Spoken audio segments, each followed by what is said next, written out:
Après Sydney, New York, San Francisco et Coves, Marseille accueille ce week-end la finale du Sail GP.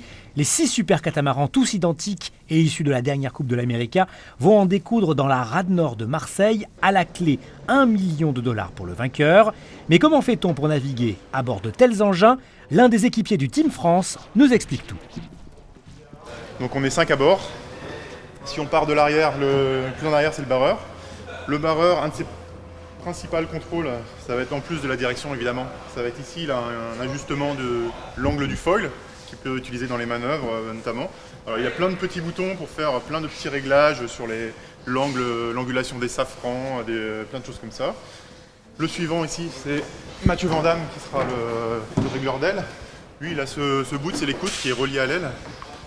Et il a un winch et ça lui sert à régler l'angle de l'aile par rapport au vent. Mais il a aussi plein de contrôles, on appelle ça le twist, ça règle le vrillage de l'aile, le camber et puis plein de petites options qui sont propres à ces bateaux-là. Le poste suivant, qui est vraiment un poste clé dans cette série, c'est ce qu'on appelle le fly controller. Elle a une petite molette ici. Vous voyez, cette molette-là, en fait, elle contrôle le foil qui est dans l'eau, l'angle du foil qui est dans l'eau. Donc en ligne droite, c'est elle qui est en charge de ça. Et ça, c'est vraiment clé parce que en fait, c'est pas un réglage fixe, quoi. C'est un réglage qu'on ajuste à une fréquence. En gros, elle joue un petit peu comme ça en permanence. C'est vraiment à la seconde. Hein. Donc, faut être dessus. Elle est focalisée. Elle a une marque sur le foil. Elle regarde l'étrave, la hauteur du vol du bateau.